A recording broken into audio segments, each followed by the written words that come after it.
Chacun et chacune peut être concerné à un moment ou à un autre par un problème de santé. On ne doit pas être sur une dramatisation de ce problème de santé et il ne faut pas hésiter à en parler. Vous avez en interne des interlocuteurs qui sont dédiés à ce type d'échange, que ce soit le service RH ou RRH, et plus particulièrement votre référent handicap, en l'occurrence moi-même, Éric Guillermin.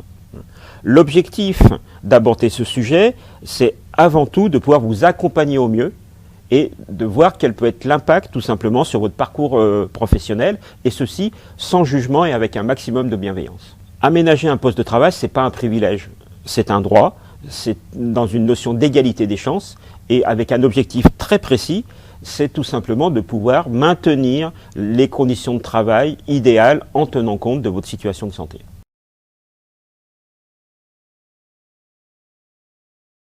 La QVCT, c'est avant tout de créer des conditions de travail adaptées à chacun. Et l'aménagement de poste, comme la RQTH, sont deux éléments essentiels dans cette démarche.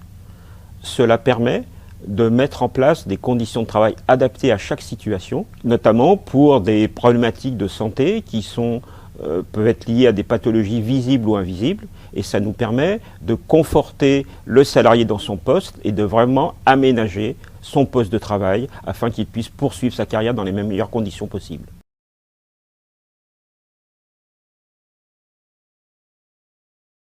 Un aménagement de poste, c'est avant tout une réflexion sur les conditions de travail pour que le poste reste compatible avec les spécificités de santé de la personne. Ça peut être très variable, ça peut passer par de l'aménagement matériel, ça peut passer aussi par des aménagements d'horaire, par une certaine flexibilité sur les tâches. L'objectif, c'est vraiment d'adapter le poste de travail et son environnement à la situation de santé de la personne. L'objectif n'est pas de faire moins, mais de pouvoir continuer dans les meilleures conditions possibles.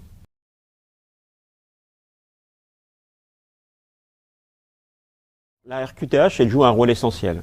Ce qu'il faut savoir, c'est que c'est avant tout une démarche purement administrative. Il n'y a pas de lien, par exemple, entre un taux d'invalidité et une RQTH. La RQTH, elle est liée à une situation de santé, à une pathologie. Lorsque l'on décide de mettre en place cette démarche, ça se fait dans un cadre extrêmement confidentiel.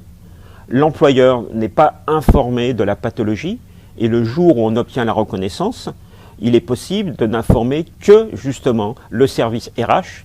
L'intérêt quand même de cette RQTH, derrière cet aspect administratif, c'est que ça va grandement faciliter les possibilités d'aménager le poste de travail.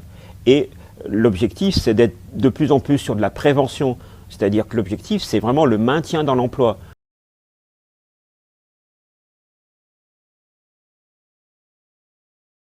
Afin de faciliter cette démarche, nous avons décidé, en partenariat avec une société spécialisée dans le handicap, de lancer une application qui s'appelle Dominova. Cette application va vous permettre de voir si vous êtes potentiellement éligible à la RQTH.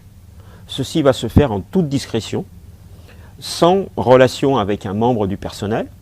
Ça va vous permettre donc de voir dans quelle mesure vous êtes éligible et si vous le souhaitez, vous pourrez poursuivre la démarche, soit avec votre référent handicap, soit même avec un conseiller extérieur qui pourra vous confirmer s'il est possible pour vous d'aller plus loin dans la démarche.